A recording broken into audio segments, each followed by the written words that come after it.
we're waiting for him to get on in. You guys are in for a treat. Here he is. How's it going, man? Hey, buddy. How are you? I'm doing well. I'm on my phone, not on my laptop. I'm good to go. Nice. I know dude, we actually screwed up, and last week we realized we've been sending people. We didn't specify that it's their phone, and you can't do it from your laptop. No, I know it's weird.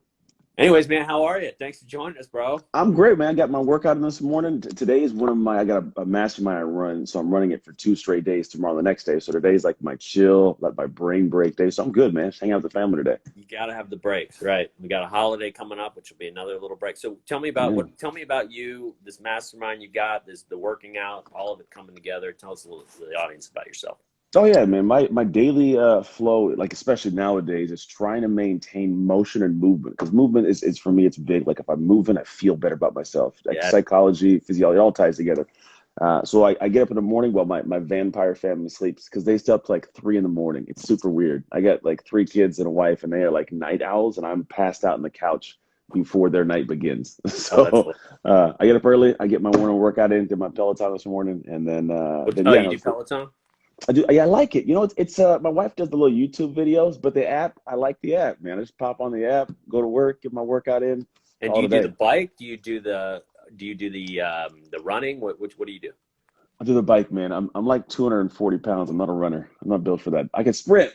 I can sprint. I mean, former NFL guy, so like sprinting is my thing. I'll go to the track, but yeah, man, I just like the low impact, sprint it out on the bike, you know, start huffing and puffing. My wife, we have this weird thing where the sound travels down our long hallway. So she'll be like, "What were you doing out there?" Like, because it sounds odd, like, like consistently. Yeah, no, that's what I do, man. And then mastermind tomorrow. It's I have a group of people that have gone through my programs, and we spend 2 days every 90 days doing like a deep immersion into their business and their life and kind of what they need to work on. And then we come out of that with a full 90-day plan, and we keep them accountable week to week. Oh man, I love it, dude. You're one of the good ones. I just did a 5 core live, and I was talking about how, you know, the 5th core, that I have these 5 cores I talk about, and the 5th one is the emotional health and giving back. And that giving back one, it's like once you've started doing it and you get a taste for it, and you see how much better you feel when you're contributing to the world versus taking away from it, when you're doing good, when the world goes, okay, we're better for having you in it than not. And there's just no better feeling, right? You're out there, you're helping people, and you're helping yourself, and you're building that momentum. And I find people who in that space are like entrepreneurs creating something, it actually strips away from that imposter syndrome of like, I don't know if I should be doing this kind of thing. Like it helps add like, no, I'm doing good. Like I deserve to have good things. It's a weird like mental thing people go through. But when you start giving, you feel like you can receive more, oddly. Isn't that interesting? Yeah. And it's like in our human nature to just be greedy and you know, it's like back, you know, our primal cells. It was like, well, I got to survive here, and there's only a certain amount of meat, so I better either kill that guy or get the meat first. And so I guess I tell people, it's like, that's okay. You're not a bad person for having selfish thoughts and whatnot, right? No. But if you're aware of it and you go, okay, well, but that's not. I'm going to tap into my higher self, and we've evolved past where my brain needs to be that way. And that no longer really serves me. And if I can like be in that small percentage of people that's like raising above it and actually actively spending my life helping others, the amount that comes back is insane. And it's a cool feeling. You feel better. Not only are you helping others, right? You're then contributing, so you feel good, but then you're also getting all this awesome stuff coming your way. Yeah, it's like the Freudian id, ego, superego concept. Like how id is our baseline desires, and then the superego is the top, like super structured, regimented. Like people have like OCD, and the ego is where it balances out. So what you're talking about is like we don't like my youngest son is super just id. He has almost like he's super selfish, but he's not. He just thinks of only what he wants and needs right now. And so like there's this baseline. And I'm like, dude, you gotta go up here a little bit. Like don't always think of you, and then you find a good little middle spot. We call that a good life. That's a good. How old is your son? My youngest is 10. I have twins that are 10, almost 11. I got an oldest that's 15. Just started driving. Oh, is it boy and girl? 2 boys? Boy and girl for the twins. Oldest is a boy. My wife's a twin. She's 2 girls. They're not identical, but so yeah, gotcha. I'm familiar with that. That's apparently a very, very difficult time in the beginning, right? When they're twins. 51% of people like divorce who have twins, multiples. Yeah. It's ridiculous. It's crazy high. I believe it, because I'm actually with my wife and her parents now. We're celebrating 4th of July together, and Nice. they like to tell stories about like that first 2 years. They're like, sleep. What was sleep? They're like, Oh man, it you know, is crazy. You don't have a life. yeah, right, unless they're on the same schedule, which doesn't happen. No. But then they get to that stage, right, when then they're playing with each other. You're like, oh thank God. Yeah, I think they took parts of each other away. One, like my son, like he's like got ADHD. He has no chill, none whatsoever. Just he's always, but he's super logical. He thinks a lot. Whereas my daughter, super chill, very airy, just loopy, just does her thing. Like they stole each other's logic and calm. It's weird. It's like one has too The much. yin One, yang action. it is They so balance interesting to each other watch. out. Maybe that's a good thing. They do. I mean, when Yeah. they're together, they do. Lots of arguments and craziness. I love it though, man. I'm not going to complain. Like I'm blessed to have healthy, happy kids, but it is an interesting journey. Yeah, I got a 1 and a 4-year-old, man, so I'm right there with you.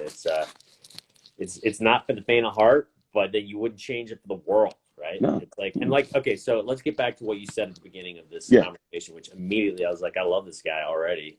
Man, I already had researched you and checked you out, so I already knew that you were going to be I love what you're doing and you're going to be a good Thank guest. you. You said movement, and not Yeah. just physically, but mentally. I think that's, momentum move. That's more momentum. That's everything I talk about. And Yeah. the key to life, we at the end of the day, right? There's all this crazy stuff going on in the world. There's black versus white, Democrats versus Republicans, men versus Everything. women, and we're kind of taking a step back here, and we're forgetting like what it's all about, which is that it's all about just moving, making progress, and the best way to do that is to come together with other people and have them help us, and we help them. If you're otherwise, you're just fighting upstream. You're fighting All day long. Seeing that, Yeah. all this stuff. I mean, we're on the brink of a civil war here, dude. I mean, Oh man, we're kind of in our own version of it. I see Angie Lee on Hey Angie Lee, but yeah, we are in like the brink of what I don't know about a real one, but we are in one. There's legitimately this separation. Some are more silenced than others, but it's definitively a separation in a lot of different lines. Right, and so I try not to get into politics, but they always spill in. It's life. We're all living it. From you, we probably believe the same thing, but it's like right now you see, you wake up and you see a headline like the one yesterday of these two gun touting people, and there was a Black Lives parade going by, and they come out, one with this guy's got his AK-47 and his wife's got a little pistol, a handgun pointing it at protests, and you're just like, no, you're going the wrong way. Yeah. This is just reversing any progress we made. And here it is, 4th of July coming up.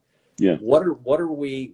Let's look at the roots and the big picture and step back. Mm-hmm. And we were born as a country of immigrants and people from all ethnicities, races, from all over, coming together, working together, and forming this country. Now, granted, obviously, slavery. Some did, different work, different jobs to build it. Totally get it. Yeah. Right. Thank God we got over that. But that that's what, and by when we're just doing this and we're fighting against each other and we're picking sides, we're never going to make progress, and we're running out of time. I don't know your stance on global warming and these types of things, but I read something today that the South Pole, I believe, is heating up 3 times the speed of the rest of the world at this moment. Like, it's crazy. Yeah, we are. It's almost like those like apocalyptic times for those who are non-biblical. It's like the end of days or Revelations. It's odd because at the same time as it being scary like this, it's also exciting because like I feel like this world's gonna still be around for a while. Like it's gonna be around for my lifetime and a few lifetimes. I don't think global warming is gonna melt the planet like immediately unless something crazy happens. But the thing that I've noticed with change, and actually I got this from Robin Sharma, I love his work, and he says, change is this interesting thing where when you truly think about change, and we all want to change in some capacity, right? You find that change is very hard in the beginning, ugly in the middle, but then it's beautiful at the end. And I think we got to this thing of we're just in a very hard year. Like it's just very hard between like the world becoming this shut down place. Kobe Bryant passed away and hits the world in a different emotional space. And now it's like stay home. Don't go see humans. And we're built for connection. Don't go see people. Sit at home. You could die at the same time. Like, and so there's that freak out. And then you have the racial stirring up, and everybody is just so emotionally on red alert. And it's just it's drawing at our just sheer emotional tank for a lot of people. And those that don't have a lot of joy, it's difficult. And then the world opens up. It's like, oh, there's some light. Like, no, there's more tests and people are sick. Close it back down. And so I do see what you're saying in a sense of like, man, it's scary. But at the same time, it's like if I think about the path of change, we're in hard right now. I don't even think we're an ugly. Like I think ugly, you're seeing parts of it with like the people coming out, the guns. Like there's gonna be, as the world changes, those who want to stay in the old world are gonna fight against those pulling them towards the new world that we're gonna find ugly. And then at the back end, and it might be generations from now, I think then we find like that beauty. And I'm cool with waiting. I'm cool with not even seeing it myself once my kids get a chance to see it or something. But I'm excited for what the world can be, because all change in the positive, and even in our parts of life, it's all come at the cost of difficulty. Like even having a better body comes with the difficulty of sweating and like killing yourself in a weight room, right? Or a better job comes with tedious hours of studying a book or taking these courses. Like it all comes with that. So we're there, and I'm fine with being here right now. Love it, man. Preach. That's good. That's exactly, and that ties into, I'm always talking about habits, and I'm sure as a guy that's gotten to where you are, you can't have gotten to where you've been able to get both physically and mentally without developing certain habits and routines. And so I'm always preaching about that and how important that is. And like you just said, I call it like, it's hard in the beginning, ugly, it's changed. It's front loaded is what the word I'll use. It's like, very much so. We've developed a lot of these, I call them failure habits in these different areas of our life. I call them the course, different people call them different things, but physically, your relationships, your mindset, are you confident, or are you an owner, or are you a victim? And these things. And the whole thing is like, okay, what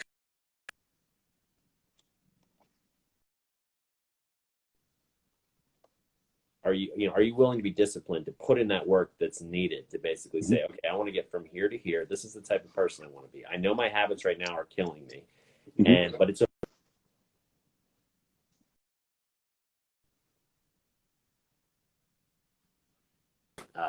hey, I know how it goes, man. That means you're an important guy. Take the call. yeah, Maybe it's no, all right. no, Let it I ride. would take the call, but I just hope he stops calling. Hold on 1 second. Hold on.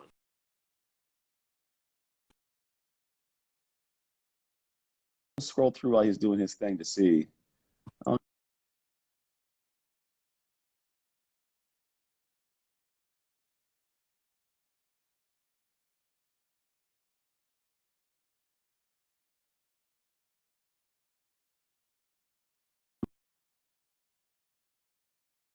awesome. I don't speak Spanish. I don't even speak Persian. But I like the request for You checking they want out me to some speak of these people we're comments. talking about all coming They want me together to on? speak, yeah, let me speak Spanish and Persian. I don't have any of that in me. I did watch The Prince of Persia once, but I don't know how to speak Persian. Yeah, well, it probably doesn't quite count, especially since Yeah, White man. played him. Gyllenhaal, one of my faves, actually. Yeah, he's a good actor. It's sure he did, huh? Yeah, it's So, like Brad Pitt being a Mexican. right. So yeah, getting back, but yeah, I mean, it's like so that change habits. It's about changing those habits. It's not going to be easy at first. You got to build that moment. You got to start, and it takes day by day discipline. Saying, this is the person I want to become. This is the habit I want to develop, and you just do it, and you fake it till you make it, and you do it over and over until then it becomes part of you, right? Then it becomes before instead of against you, because habits don't care if they're good or bad, right? They're going to do their thing no matter what. They're there. They exist anyways. Right? Your subconscious, all of a sudden, it's like, okay, because your habits come from your brain trying to conserve energy. They're basically like, okay, well, I got too much going on, so I'm just going to go ahead and make this an automatic thing. And if it's a bad thing working against you, like you're saying, movement, and you're not moving and you're stagnant, whether it's physically or whether it's mentally, you're going to have some problems. But if you can get to that point, every habit you have is involved in growth and becoming that. It is. It's a process. We're efficiency machines, and I think body wise, when thinking about physically, we're built to find efficiency. It's why people who run typically lose weight. People who gain muscle they lift heavy weights because the body's adapting to do this thing you want to do easier. And so even with psychology, like our brain is trying, so like everything comes in a prefrontal cortex, we learn it, and then drops back to the hippocampus where it's just more automated. So whether you know you're doing it or not, you're always developing habits because this thing you're doing, and the body and the mind are like, how can I make this easier? That's why at first it's hard to ride a bike, and then after a while, like I can ride a bike and talk on the phone and chew gum and throw newspapers. So for us as humans, the idea is use that to your advantage. Like I'm like, use it 100%. I'm big on habits too. One of my main core areas is habits, like trigger track outcome, which it's from like Charles Duhigg's book, the power of habits. I think he calls it like something benefits, something with like the same things. What triggers it? What process do you go down? What's the benefits you get? And if you understand that, you can control those things, and those become assets to you. So yes, they're hard. They're not always fun to do, but the reality is don't do it just because you're hoping I'll figure it out. Your brain will naturally over time legitimately just process it, figure it out. It will happen, but you got to lean towards it. If not, it doesn't happen. You just sit there and like, why don't I have a good life? Yeah, so sorry to cut you off there, but you're good. I think you can't just say, okay, I want to do this. We all know, right? You got to connect with your why. You got to say, why does this make sense for me to do it? And then you have to have some sort of system. So one of the things that drives me crazy, and it sounds like you're doing the right thing, which is helping people with the system and stuff. But when you read something or a book and it's all this motivation and you get super like, yes, this is the secret to life. I'm going to change everything. And then 5 minutes later, you get distracted because we're living in this instant generation and it's gone forever, right? Yeah. And if you don't have something like an accountability, I think you used earlier, that's the key. You got to have a system and you say, okay, now I got to hold myself accountable or have somebody else hold me accountable. And unfortunately, again, that's another way we were talking about earlier, our primal instincts and the way our brains work. It's just kind of how we work. And especially now, if we don't have a system to keep us on track, we're going to maybe do it 1 or 2 days and we're going to go, oh, this is hard. I don't like this. And then, oh, let me go get that low-hanging fruit over here. That's much easier. And then all of a sudden you're back to your old failure habit. Okay? Yeah, so cycles back around. Yeah, so speaking of that, let's talk about some habits. Let's talk about, before, obviously you're killing it now. Are there certain habits older habits that you used to have that you realized, you know what, these ain't doing me any good? Oh, yeah. Do what we were just talking about and overcome them? Yeah, 100%. And one of my guys on here, Sean Merla, he actually talked about Atomic Habits. James Clear has a book on this. I haven't read the book, but I've heard amazing things about it. So it's up in my docket, like 2 books away. It's phenomenal. Yeah, so essentially for me, like I got a few habits. I look at the past, like a lot of my habits were, because I think it shows up in our actions. I'm really big on noticing that obviously habits are actions. But for me, I had a lot of the egotistical ones, which were I would never give myself permission to be wrong.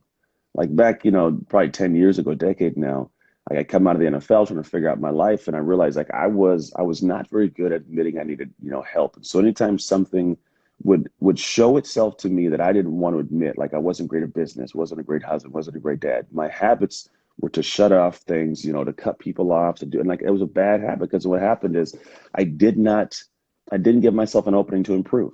And not facing it head on, just going in the other direction. No, what you'll do is justify, or you'll argue in the opposite, because no one wants to feel bad. Nobody wants to genuinely feel bad about what's going on. And so what I'll do is I got to do one of 2 things in these moments. One, I have to fire the habit of disowning and demeaning this thing so I can stand in my position and stay tall, or I have to admit that it's right and I got to feel small.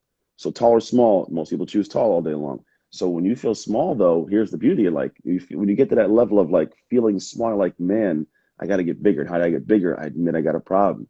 I understand the habit has to change. I got to tweak something. And then I can actually start giving myself permission to improve. And once you give yourself permission to improve one time, you understand that you don't die. Like you're going to live. Like it's going to be okay. And then you start realizing, oh, like I can be better in a lot of areas by giving myself permission and owning it. Like Eminem on 8 Mile. Like, yeah, I do live in a trailer park. I am, white trash. Like, just own it. Like, okay, I suck. Now I can get better. And then what happens is now people can start putting time and energy into reading that book, going to the seminar. And if somebody challenges you, say, yeah, and that's who I am. And so I'm trying to get better. Like, own it. And until you do that, if your habits keep firing up and protecting this limitation you have, Gay Hendricks says you get to keep it. I love it, man. I love it. Right. And what you just said reminded me, I'm mentoring some people right now, a few college students from my alma mater. And one of them said, each generation, I feel like there's this stigma with self-help and personal development. Although the good news is I feel like it's getting a lot better, right? I feel like especially the Gen Zers, they're kind of like, yeah, I want to be the best version of myself. How do I do it? Show me the way, duh. Whereas, especially when I started getting into it originally, it was like, you're broken. Help. Oh, is your brain broken? Like, what's wrong with you? Like, and it's like, and it's getting a lot better. But one of the things you just remind me of was one of the things millennials or Gen X is, he said is this word called tryhards is what they use now. Like, oh, why are you trying so hard? My son does this. Those are those people that are down at the bottom that are just holding on to those bad habits and are afraid to get, because they know they're going to, like you just said, feel bad about themselves if somebody goes above and shoots up into the bright, bold, beautiful sky past them, and they're grabbing you for dear life, right? They're saying, no, stay with us. It's awesome down here. But it's not awesome. And it's not. I calculate, I say there's 95 percenters and 5 percenters. The 5 percenters are those ones that just say, F that herd mentality. I'm just going to do my thing. Like you said, own it. And this is my truth. And I'm Yeah. going to go for it. And, It's funny. I did a video on this. I actually did a video in the back of my truck one time with my video crew because my son had been talking about this. They play video games. They call them sweaty tryhards because they grab the controller and try so hard in games, their hands get sweaty. And in the moment, I was like, wait, what the hell? I was like, well, if I'm playing a video game, hell yes, I'm trying hard to win. Why is it like this demeaning thing that somebody's trying hard? Like, dude, our right. family is not built, our family's built opposite. So I'd never want to hear you say it again. That's not how we work. Like, you will be that try hard because guess what? They're going to be trying really hard to catch up to you in life later on. Dude, we just started a new brand. Let's start printing the t-shirts. I'm a Yeah. try hard. I mean, I'm a try hard all day, bro. Proud of it. Proud of Yeah. it. You know? Seriously. Okay, so going back to these habits, so basically one of the things, so you basically, you know, and the underlying thing that that you didn't actually use the word, I don't think, but that I saw in your entire, when you're talking about a habit that you wanted to overcome, which is kind of, you would see something that you didn't like in yourself and you would go the other way versus facing it, was fear. That's that word that, you know, and I think, you know, kind of comes down to like a habit of, are you looking at fear as something to avoid at all costs? Or are you looking at fear as an opportunity to grow, right? Or has to be personally. Yeah. Oh, it has to be personally, or just saying that people as a general? Well, I was saying for you, your old habit, it sounded like was something you feared because you would start to see, right? You said something that you didn't like about yourself and you would avoid it versus confronting it. And to me, I hear your fear started coming up and saying, oh no, I don't want to see that ugly side of me. I'm going to go this way instead, right? Yeah. Well, but then when you start confronting them, then you grew. You grow because I think this is the fear of failure, we call it, right? There's a fear of trying and failing at it, but there's also the fear of failure in the sense of I might be a failure. And that one's difficult too. So whenever I think people get to the point of having to accept a hardship, they think they're accepting that I'm a failure. Like, no. You're failing every day by not noticing that. Like, that's the real failure you're running into. But it's not that someone's a failure or they have failed in their life. But it's a matter of like, no one likes to feel bad, man. That's why, I mean, if you think about it, people, even criminals, they must justify their actions by like, well, they got a bunch of money, that's why I robbed them. Like, think about, that's what the mind has to do. We make up excuses all day long so we can sleep better at night, even though we know the thing we'll make an excuse up is not valid. Like, if someone was to challenge it, they'd find the holes in it. So it's just this excuse-making thing we do. And yes, there is a definitive fear of failure and fear of oh, this might be me. And then I think it's tied to that try hard thing. People, as much as they'll talk about it, they don't want to do the work. Right. It really boils down to the kind of work you'll have to do to climb out of that hole of who you are. Most people don't know what it is, or when they do, they're like, I don't want to do that, so I'm gonna stay right here. And it's more comfortable. The evil you know is better than the evil you don't. So some people love the evil that they know, and they'll be addicted to that crazy struggle forever. That's really well said. Yeah. And I mean, I love how you put that. It's like, right, people just looking in the mirror is a scary thing. And you just said something, which is there's the whole knowing what to do. And then there's the whole, you know, doing it, right? It's like two things. It's not, and I want to point that out to people watching because, you know, that's kind of part of what I think you and I are trying to do. Like, we genuinely are like, we want to help people know what to do, and then we want to help them to do it by developing a system and an accountability metric. And it's not just like, you can't, it's very hard. Like I said earlier, this instant generation, you got a million things flying at you from your phone's tracking you, all these things. And I'm not saying it's this conspiracy or anything. It's just, it's the world we're living in.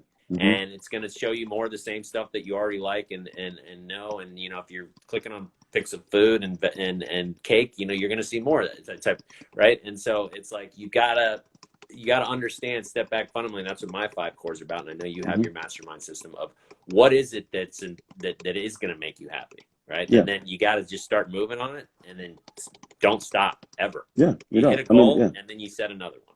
You continuously go. My world of work is like, it's identity. And so like I have what's called the ideal identity. There's this aspect that no matter what it is you want in life, there's a person that has that. And you're not that person yet, or you have those things. It's not to say you got to be a different human, but there's a version of your identity that you haven't leveled up into yet. You haven't upgraded to. And so my ideal identity has 6 core drivers. And those core drivers you have to architect.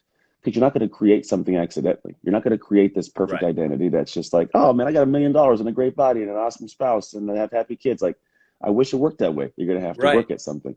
And So ironically, if somebody were to hand you that, you wouldn't be happy you anyways. break it. You wouldn't be happy because you didn't earn it, and you'd break it. You just like someone, Exactly. if someone gave you a Ferrari and you know how to drive it, you'd run it into the It's wall. like The Lottery Ruined My Life. You ever see that show?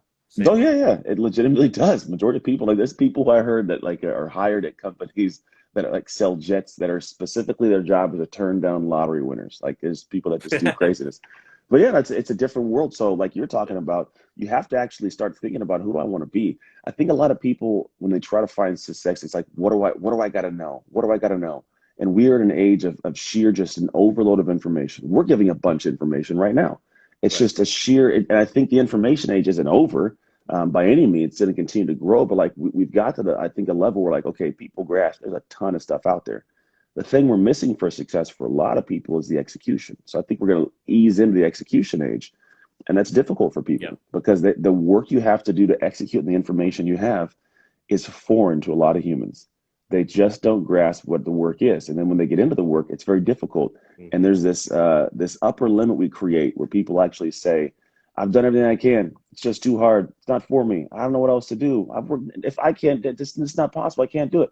And then you start looking, it's like those things that are overwhelming that person, that are making them like shut down. That's my Tuesday morning. Right. What's like that's it's not.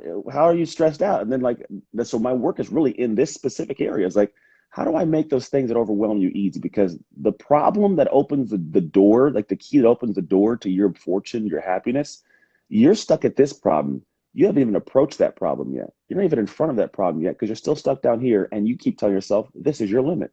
This is the most I could do. It's so hard. It's the way to get. So when you can find a way to make this hard stuff easy, you can approach the problem that holds the pathway to all your money. So that's kind of the thing. And it's going to be effort. It's going to be work. You got to do your 5 core. You got to do the ideal idea. You got to do something Right. that helps you craft that. Right. And so everything I do, I try to base the stuff I preach is based on universal principles. I try to say, okay, I've read this because I've read thousands of self. I hit my rock bottom in college and I was like suicidal, and then I serendipitously discovered this self-help book, and then ever Yeah. since then, I became this beast of like, okay, I'm gonna Awesome. completely reinvent myself, and all the books and all the seminars and everything. It started with tapes, then it went to CDs, then it was, now it's podcasts. You hear a lot of principles, but it's said, and I've learned to like understand, oh, he's just saying this, right? Just like earlier, like you were saying, one of your habits was you were going in the opposite direction. I immediately knew that that's a principle that's tied to, okay, that's basically you either confront your fears head on and say, F you, I'm going to Mm-hmm. use you to make you stronger, or you Mm-hmm. shy away from them and you never grow. And Mm-hmm. so I've kind of tried to say, okay, there's universal principles that have been around since the beginning of time, and they're going to be around till the end. Those are the ones you want to take action on. Yeah. As long You as know, there's humans, yeah, they'll be like all around. the stuff coming at you in a million. And if somebody promises you the world for $9.99 and that you can be your best self in a week, run, Yeah. run You the don't other. want that either. It's the investment that makes it feel good. Like if you think Right, about it, the best meals I've ever tasted are the ones that I slaved away in the kitchen cooking. right, Yeah, yeah, like right. this because there's more than just the flavor. It's like, man, this is great chicken because I made it. And so like when you do the work, it just has a different feel of accomplishment, man. That's what you want. Because I think the reason we have these fears and we don't pursue things is because we're left with a taste in our mouth of poor action that had a poor outcome that told us we suck. But if you have a big action, have a great outcome, you tell yourself you're amazing, you want more of that. So you'll face more things that might scare you, and then after a while, they don't scare you. It's a Right. progression. It's not this big, dark, scary thing that you've convinced yourself that it is, right? Just like you Mm-mm. said, you face it, you're like, wait, that wasn't so bad. And then that's, you start to build a little bit of confidence and you start to Yeah, have success. And then that grows and it builds momentum upon itself. And then you're all like, day. I can do anything. And like you said, I Yeah, mean, God, I just wish there was a way to well, first of all, our educational system is broken. This stuff needs to be put into kids from day be one, nice. right? Yeah. That way you don't have to completely try to rewire. I call it now. Somebody told me this phrase. It was really interesting. It's called reparenting. I don't know if you've heard of this. It's become like a kind of a new thing that Mm-mm. people are talking about. It's like that's what's kind of happening to adults and the type of stuff you and I are trying to do. It's like we're reparenting, right? You Yeah, learned yeah, yeah. the wrong way, and now we're kind of saying, okay, let's start back at the beginning. as kids. Yeah. This is what, let's start learning. I actually call it reprogramming. It's interesting you say that. I didn't hear it. So like around like in my study of identity, around like 15, 16, those adolescent years, we kind of get programmed with our identity, whether it's what your parents say about money and what you see the world to do in terms of how do we treat certain people and, well, what a real job is and what real love looks like. And so you start programming. And what happens is you now run your life with those kind of paradigms and those identities kind of running in the background. And it just operates. And I look at it kind of like a computer as an operating software. Like there's the actual operating system, the software, and then there's the hardware. We're the physical body hardware, but the identity is like that computer's operating system. And then software programs your relationships, your health, your career, like your self-worth. And so what happens is those programs start bogging down when you start reaching the maximum level for your software, your operating system. It's kind of like waking up in 2020 with like Windows 95 identity. Yeah. Like you didn't upgrade it. And so what happens is what you call reparenting, I just call reprogramming. It's like an upgrade of that system, going back and saying, I see how it was programmed. How do I, and that was mostly unintentional. It's 15, 16. I didn't have an intention of what was going on. It's just what I saw in the world I was around. And so when I get to this level of life and go, oh, you know what, that identity isn't working in this world or toward this direction I want to go for my goal, I got to reprogram it. But now I can architect that, activate it into the world. Now I can start having a different life. And that's really the work that what I do boils down to. So I love that it's like some of the same stuff, it's just different language. So normally I talk about this stuff at the beginning, but I do want to kind of briefly ask you. So your transition from NFL, tell people a little bit about that, and then how did you transition into where you are now and what you're doing? Like, what was the path? Yeah, I broke everything in my life. That's kind of how it works. Good way to do it. Yeah, I grew up in foster care, man. So I had this initial like sense of you suck as a human. Like my mom didn't want me, gave me away, right? So a lot of my years fighting through being adopted by an all-white family, so diversity issues, identity issues, and just kind of growing through not knowing who I was. And then I tried to find myself in football, which I did. And I got from sucking as an athlete to being a better athlete, college scholarship, playing the NFL. And then you have it stripped from you. Like anytime you have something that you've been doing and put your all into, it's taken from you, you lose who you are. It's a really interesting thing. Like, and so it happens in the military, it happens when people lose jobs, lose relationships, send kids off to colleges, get a new job. Like there's things that shift underneath us. And what ends up happening is we don't know who we are in those moments. And for me, that was kind of like how I felt. And then for a lot of people, it's kind of like imagine a fruit in a tree. When the fruit falls off the tree and it withers and dies, like you feel like you withered and died, like that job got lost, a relationship. And it took me a lot of years to realize, and I broke my life in this aspect, but it took me time to realize like I'm not the fruit. I'm the tree. I made the fruit. Let me fix this. That was part of it. But no, man, I go back and came out of the NFL, came home, opened a gym, had to refine my identity. My wife had just had twins, which we already talked about how difficult that is. And I kind of left her high and dry to go work in the gym and like be Anthony again, this big guy, because who was I without football? I needed to have something else. So, I was at the gym 6 a.m. to 10 p.m., not making any money, getting out of shape from stress, losing that sense of self in football. The business sucked. I wasn't a present father, like everything.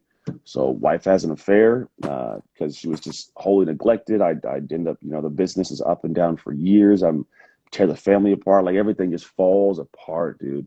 And I get to that point where I was like suicidal. Like I don't want to live here anymore. And it took a good fog. I'll call it a fog for like 4 years to figure it out, man. Because when things go bad, so eventually I came back to the point of like, all right, I'm just going to be a single dad. I'm going to figure this thing out. But I hate this gym business. So I'm distracting myself with things that fill that existential vacuum that Viktor Frankl talks about. So I'm sucking in all like, I'm hanging out with multiple women and I'm drinking and I'm hanging out and I'm partying, things to not have to be with this guy. I didn't want to be with him because I didn't like him very much. Right. Spent a lot of time outside and just doing my thing. And then eventually I had this moment where mom passed away in 14, April 15, 2014, she passed. And it started having my brain think about like, what the world am I supposed to do with this crazy life? Because like she had helped me reach so many levels of life that I was not statistically supposed to after just being a foster kid. Because a foster kid, any prison in America, 75% of the inmates are former foster kids. 50% of the homeless population are foster kids. Less than 1% of foster kids graduate from college. NFL is like 1 in 20,000 high school players will reach the NFL. And like a business, I sold my first business after 10 years. Like 99% of businesses fail in 10 years.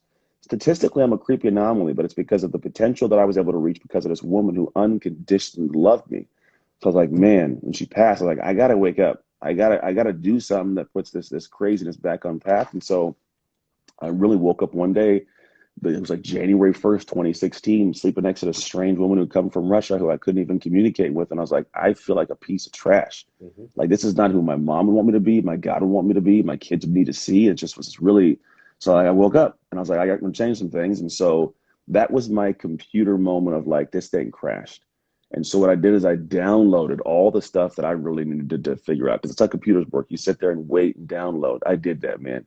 Had a lot of tear-filled moments sitting on my couch staring at a brown wall, spending time with this guy to figure out why his life was broken.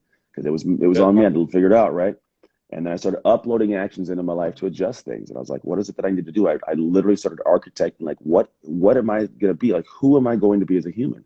What kind of dad? What kind of, husband? What kind of coach? What kind of, just human in the world? What are my beliefs and my thoughts and my actions? What habits do I need to put in place right now that are going to be really difficult to do? And I spent a good like 9 months grinding on my life, man. And fast forward, man, I fixed the marriage after 3 years divorce and custody battle. We're now back married, happy. I got Wow. businesses that run amazingly. I take care of my body. I'm a present father. Like, I've crossed a really awesome finish line that I now go back and teach from. I don't think most people should teach stuff until they've crossed that finish line. And so for me, like, I was not in a position to be talking about it till I like figured it out. And so now that I figured it out and understand how my whole life story adds to what I do and then the psychology and neuroscience behind it, now I come in and say, look, I've lived this. I know what it feels like on the side you're on. Let me help you make an identity shift to come over to this side over here, create the ideal identity and help live you and do it a little bit more. Yeah. Yeah.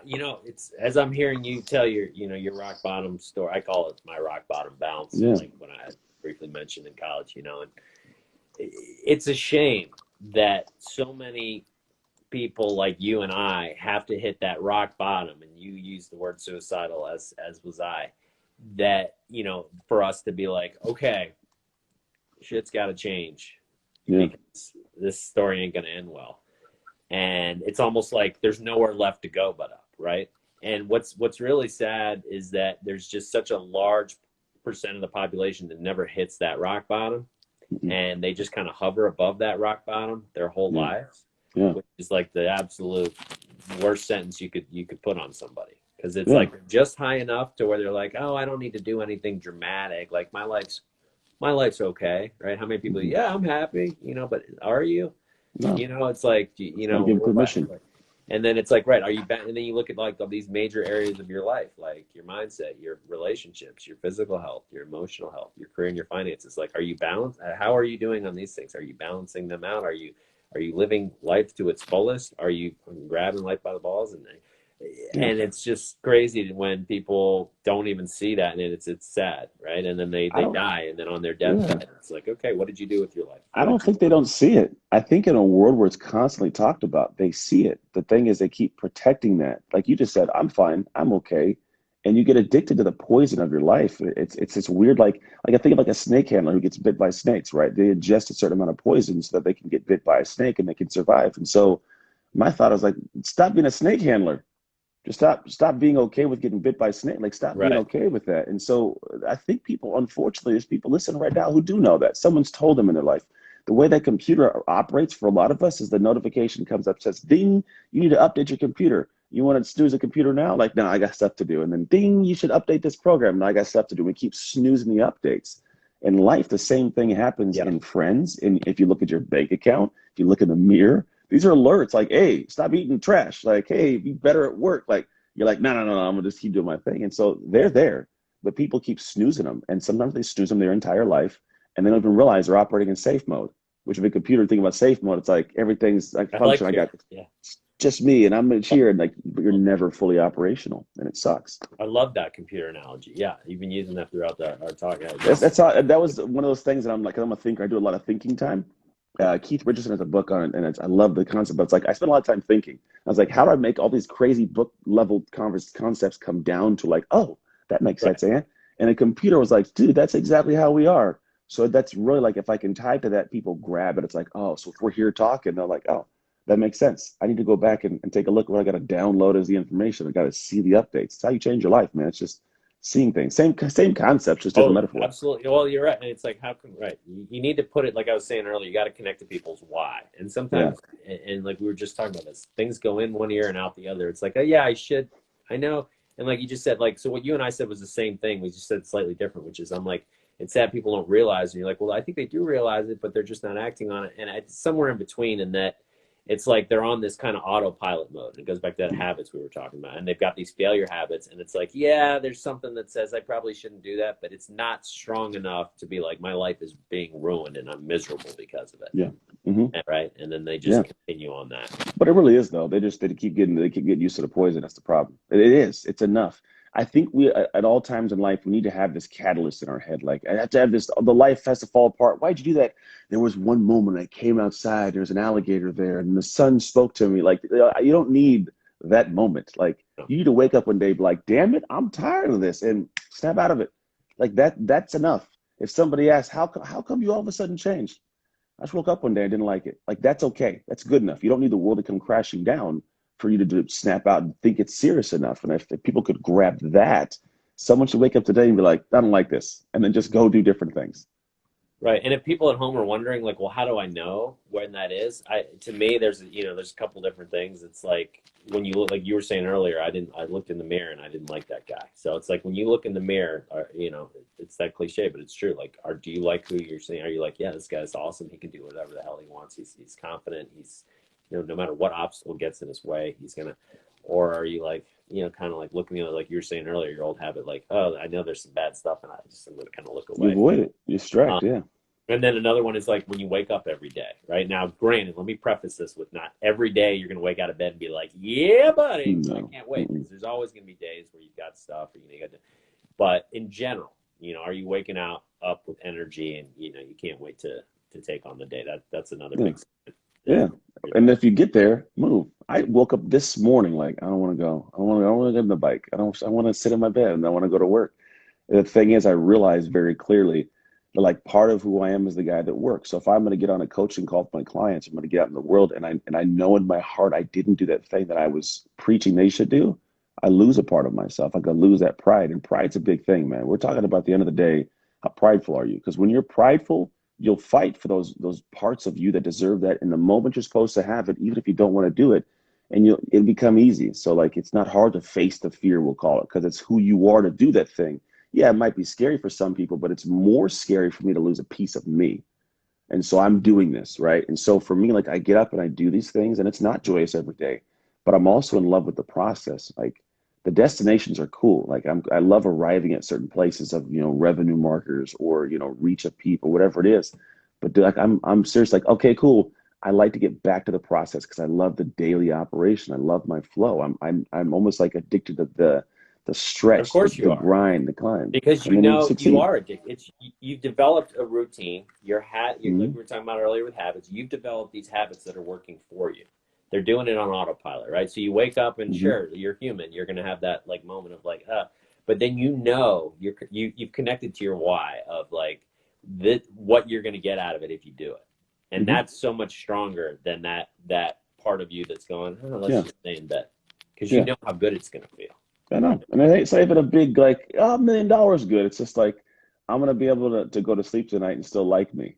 Like, that's the why sometimes.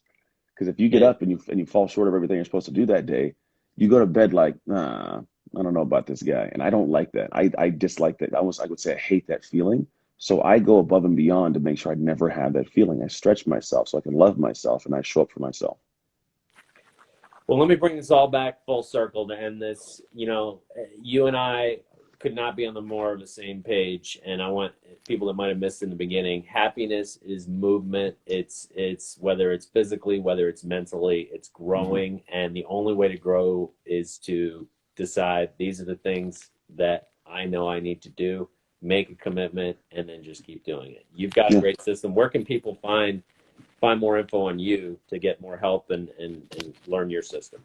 Yeah, just you go to anthonytrucks.com and you see the programs we have there, or just go here to Instagram and DM us the word shift, and my team or myself will get back to you and give you more information. Nice, man. Well, any parting words that you want to leave with? Any parting words? Man, this is what I do all day. Literally, I think like this week alone, I'm probably like 10 interviews in. It's nonstop for me doing stuff like this, but it's fun. I love sharing these thoughts, these ideas. It's why I spend time doing it. There's one that I find becomes really simple and resonates well with people, but the statement is to own your shift. To own your shift is, and you hear it's like own your stuff. Kind of what we're talking about a little bit throughout this, right? Own your stuff. But if you Yeah. break the words down, I believe they have a good, powerful meaning. That's a good starting point for people watching. The first thing is to own, which means own that there is a problem that needs to be worked on. If you don't own it, you never give yourself permission to pursue progress. So Mhm. own that there's something that has to be worked on, even if you don't want to. Just to own, like, all right, I got to do some work, right? Or you'd already have everything you want. Which means even if it's not your fault to be in the position you're in, it's your responsibility. Mark Manson's Subtle Art of Not Giving a F is a really good book about this. Like, it's not your fault for a lot of stuff, but no one's coming in a golden cape to save your life. So man up, woman up. Like, you're going to have to go out and do the work because you're responsible for your life to be better. A lot of people now know that in their life there's a problem, and they know it's on them to do it, and they sit and do nothing. That's why the shift word is big. For me, shift is a verb. It's an action. It's something we do. We shift our thoughts, our actions, reactions, habits. We shift all these things. But you've got to make some shifts to change your life. And so if you own there's work to do and you understand you got to do it, and then you shift and do the work, now you can actually have an amazing life. And what I call making shift happen. I love it, man. Well, we'll end on that. That's solid stuff. Thank you so much for spending some time with me Welcome. and our viewers. And I hope I know people, if they were listening, I just heard somebody comment, thank you so much. This really was an awesome interview, and it was. Let's keep in touch, man. We're on the same Yeah. page, and you know, I'm always looking for allies and people doing the same thing I am, trying to make the world better. So thanks for Count me spending in. time, man. Good to meet you. Welcome, you, Take care, everybody. Take care, bud.